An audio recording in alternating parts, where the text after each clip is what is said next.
everyone. Welcome to another edition of Short on Shorts. We are getting very high-tech here today because we are going to be talking about a pretty high-tech film. I'm Michelle Nunes, and to my right, Kevin Allen Jackson, ladies and gentlemen. Hi. To his right is Maria Perry. Hello. And last but not least, Brett Erlich. Whoa! That's amazing. You'll understand this in just a second. Oh, now we have to get releases from all of them, too. Oh, dang. They signed away all their rights long ago. All right, here is Harbinger. This is a film we're reviewing right now. It's written by Chris Barkman and directed by Alexander Cruz and inspired by the writings of H.P. Lovecraft. It's shot entirely from a first-person point of view, and the film is very reminiscent of popular... Did you not notice that the That's first time why Michelle is doing this. Okay, I get it now. It's totally clear. I'm sorry, I didn't mean to interrupt. It's okay, it's his job. He's the guy who explains the jokes. Thank you. The film is, just to make them as funny as possible, I explain them. It's reminiscent of popular horror video games in which any manner of ghoul has the potential to jump out at the player, or in this case, the viewer, at any time. The story of this particular piece follows a man into a rundown cabin in search of answers to his horrifying visions, and unfortunately, he finds exactly what he's looking for. Bum, bum, bum. Guys, what'd you think? This is different. This is a different experience. Yep, it is different. Did we like it? Loved it. Loved it. Yes. Loved I it. picked this one. You picked this one? Yes. Okay. I wanted it to be in like VR. Like I wanted it to be more all-encompassing, and I wanted to be able to play along, and I wanted more. Did you wear headphones? Yeah, no, I did. So this is something that they say, right? But when you start watching it, and you can click the link below to watch it, but they say it's best experience with headphones. So it's trying to be as immersive as possible. Well, I think it sets the actual space, like for audio, it sets the space up correctly. So you have the actor's voice right there in your ear as if it's your own voice, kind of talking to yourself. Well, it's really cool. It's binaural audio, so you can actually hear like when things are moving in the house, you have this sense of distance. Right. It's really cool. That always weirds me out when they're able to do that.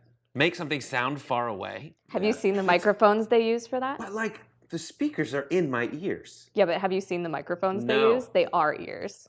Oh, that's brilliant. Please look that up. Binaural. Binaural audio microphones. Oh, okay, so we're looking at it right now. It's like a dummy head with microphones for ears. Oh my goodness! And they make a really creepy one that's got like 16 ears We all could- around in a circle. It's $8,000. Oh Yeah. my goodness. And it looks like this. Wow. Don't mind the other tabs I have open. Those are for research.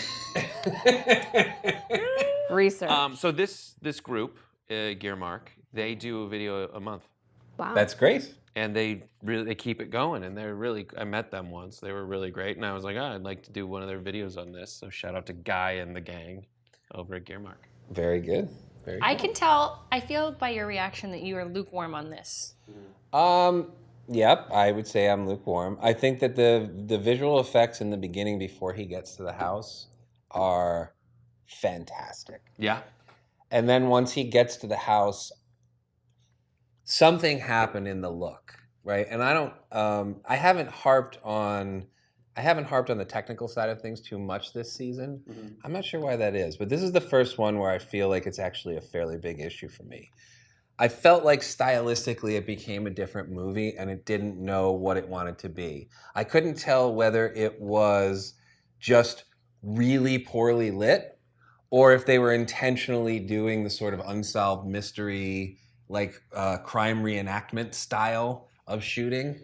And it just became a distraction for me in what was already kind of a distracting thing because this is a gimmick movie. And when I say it's a gimmick movie, I mean you never see the main character. It's all POV. It's all the main character. And it feels effectively like a first-person shooter game. Right. Sense, They're doing that. Yeah. They get it. When you make this decision to do the point of view, you only have the focal length of an eyeball, essentially, and you can't punch in, you can't zoom out. So essentially, it becomes more like a stage play. So you need to do a lot more planning ahead of time in terms of like the lighting and how close people are going to get, because there comes that point where there's some scenes where you're just following this guy walking back and forth across that feel a lot like those scenes in the video game where you kind of just want to hit X occasionally and kind of Right. skip forward. Right. But that said, I haven't seen something like this. There was one gimmick movie that came out in theaters that was all first-person point of view. It was an action film, and I didn't see it. But I was happy to see this, and it really, there were parts of it that really did put me, especially with the audio, in that point of view. I think that besides that one aspect, this was a very good movie. This is another one of those things where it's not particularly my thing, maybe. But no, actually, that's not true. I liked this, and there were a lot of good things about it, but it did, at one point, become a different movie from a stylistic standpoint. Mm-hmm. The very beginning is stylistically different from the moment he enters the house. It feels like that's the intro and then the movie. Right. But they still should feel like they at least stylistically complement each other, and it just didn't. It felt unintentional, I guess, right? It felt unintentional that there was this visual switch that happens. I was chill with it. I have friends who are really into VR right now, so this is the sort of thing that is passed around at a party, usually with stupid little glasses that are like clipped onto a phone and everyone's walking like this, and it's really exciting. Mm-hmm. I was almost disappointed it wasn't like a 360 video or something, again, more immersive. Right. The sound was a cool thing, but like maybe more of that. Give me more. Gotcha. I don't know that I would call it a movie. I don't know that it felt like a whole story. It felt like an experience. It felt like a gimmick. But I didn't feel like it was telling me too much. Would you want to see a feature length that's like this? Have you seen Enter the Void? Enter the Void. That sounds so familiar. Yeah, it's a POV movie. It's really fucking trippy though. First of all, the person whose point of view it is, they get high, and then like 5 minutes in, this horrible thing happens. And you're just like, what the shit?